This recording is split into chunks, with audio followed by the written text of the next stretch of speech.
So in a previous video, I talked a little bit about Olivia Miles in the draft. I talked a little bit about the Seattle Storm not being 100% set on Olivia Miles, on them like bringing in Erica Wheeler and no longer be set on Miles. And I think there might be a potential reason why. Is the best point guard in this draft is probably Olivia Miles. I'll be honest. But there is a player with a higher ceiling at that point guard position than Olivia Miles. And it is one of probably the best teenage players to ever play in Yuste Yosite. Or Josite. But she is a player who has been superb. Absolutely superb. She plays for Asvel in Lyon. Like, just look at these type of passes that she just... Let me just full screen this pass. Let me just full screen what she's doing right here. And by the way, this is to Malonga. This is in a high-level competition.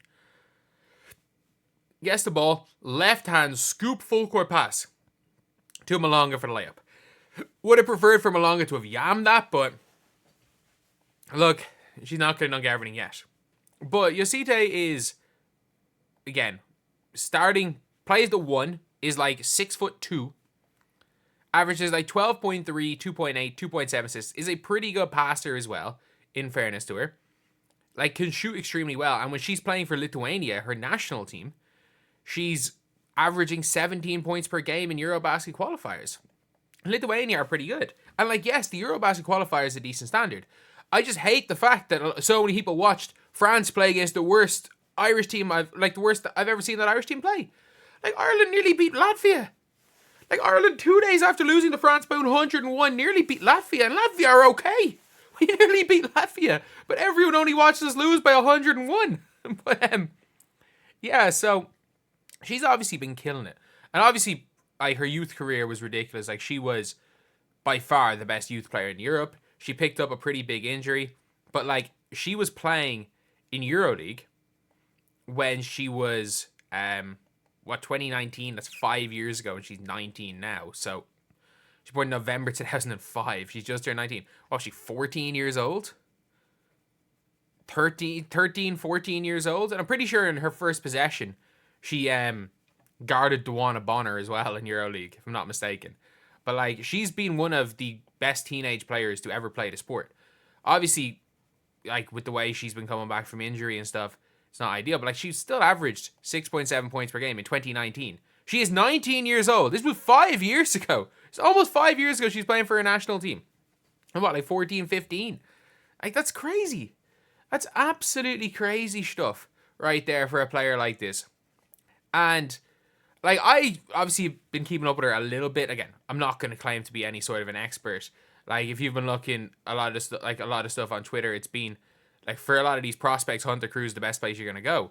And I just saw a tweet from him. Was it today or yesterday? It was yesterday. From obviously Hunter Cruz talking about it, from the Annie Room posting about it as well. The WNBA has been a dream of mine. I'm excited to see how it goes. Like, she has a higher ceiling than an Olivia. Does she have a higher ceiling than Olivia Miles? Look, she's like, what? She's 3 years younger than Olivia Miles. She's a 6'2" scoring guard, and like, this is her, by the way. This is her highlights from a game the other day against WNBA players. It's that crazy fadeaway shot right there. But, like, she was hooping. Again, playing against MMA Saman, Julie Van Loo. Is Julie Allemond in there? Like, that's Julie Allemond guarding her. She's a WNBA player for the Sparks. Easy finish for her. Ball gets to her in the wing. Just a smooth lefty jumper. Like, that pull-up. And again, she's 6'2". Let's not forget that. She's 6'2", lefty, crafty. And she's 19, so again, she's born in November 2005. She is 4 years younger than Paige Beckers. Like, we're looking at these international players, and people are like, oh, you shouldn't draft an international player. But I'm like, do you believe in 4 years' time they're going to be better? They're going to be better than what these top prospects are? Or 3 years' time, in the case of, like, an Olivia Miles. Do you think in 3 years' time she's going to be better than Olivia Miles? If the answer is yes, you take her. Do you think 3 years worth of development, you can turn her into a top-tier player? Yes. And a lot of people are like, oh, but, like, these players aren't ready to play yet. Yeah, not all players have to be ready to play yet. Like, I know Lauren Jackson was ready to play, but like Lauren Jackson wasn't this absolutely like unbelievable player when she was drafted. And if you were to redraft that draft based on their rookie years, you might argue that she wasn't number one. But like she was still the youngest MVP in history. And people are all being like, oh, Candace Parker won as a rookie. Lauren Jackson was younger. Lauren Jackson is the youngest MVP, and she won it in her third year because of the international player rule.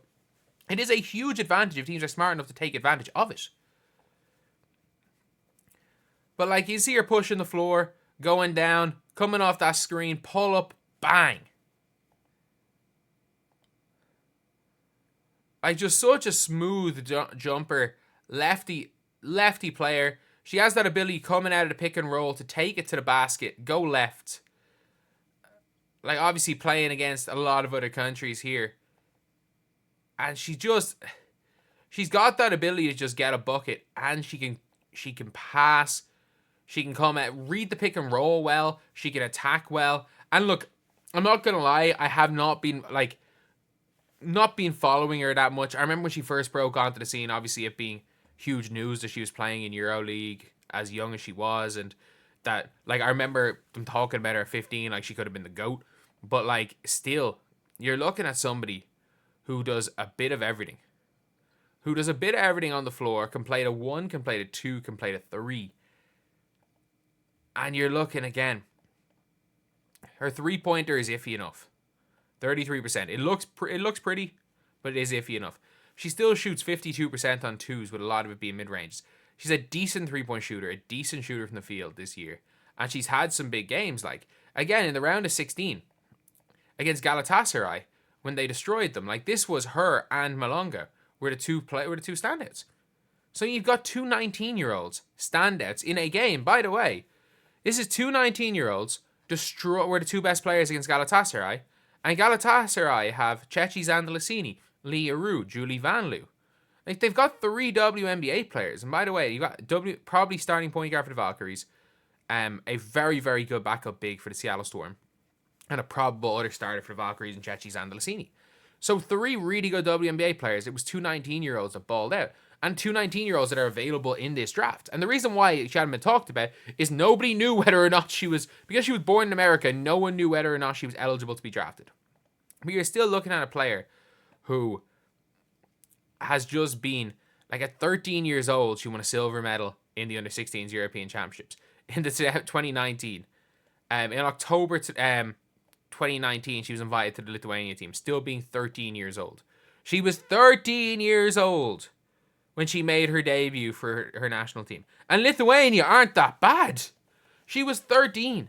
Like, you're looking at players that have been brilliant. Like, she obviously back in those days was considered to be, like, talked about in a lot of cases, like she could have been the greatest player of all time. That's obviously not going to be the case, but if you are someone like the Seattle Storm and you've got your 2 point guards, but you're eventually looking for your replacement for Skylar Diggins, maybe, like, it makes sense to go to the Mystics. You really want Olivia Miles. You're not going to get Olivia Miles here. We know you really want Dominique Malonga too. So give us Ariel Atkins and 6, and we'll give you 2. You're trying to tank. We want Ariel Atkins because we want to try win a championship. So go and give us Ariel Atkins. Find some way to make the contracts work there. If you can go and get Ariel Atkins, because Wheeler's on a minimum, and you have her, then you've got Jacite, and you take her and stash her somewhere, or just bring her in as like her third string point guard. Don't make the same mistake as you made with Jade Melbourne. Like, the Seattle Storm got Jade Melbourne, didn't use her while she was young because, she wasn't ready yet. She's gone to the Mystics and was a very solid backup point guard last year as the youngest player in the W. And she's someone who I do think in a couple of years is going to be a player. I think Jade Melbourne's going to be a real player, and the Seattle Storm screwed that one up because she wasn't ready there and then. So I think if they're smart enough about it, they don't make the Jade Melbourne mistake as well. You take best player available there, which is her at number 6. You take the risk of the international players maybe not panning out, and you can take that risk because there's no one that's going to come right in as a starter this year in the draft. And you then can go and probably get Ariel Atkins as well. Your choice is to get the player for the future and the player for the present, Ariel Atkins, or you're risking it with Olivia Moss. Or you take Dominique Malonga. If you want to take Dominique Malonga, cool. Cool. That makes sense. Either way, though, I do think that she could be a really interesting pick somewhere in and around the late first round. I think she might go 6. And by the way, she might go 3. She might go 3. And I mean that. The Chicago Sky, I know they're talking, they want their like vet point guards, but Sloot's probably retiring at the end of next season. I don't see Mariah Jefferson being in the league for too much longer. I'd consider taking her at 3. Like, I think there's a lot of people talking about Cheyenne Sellers. Maybe she's got a higher potential than Cheyenne Sellers.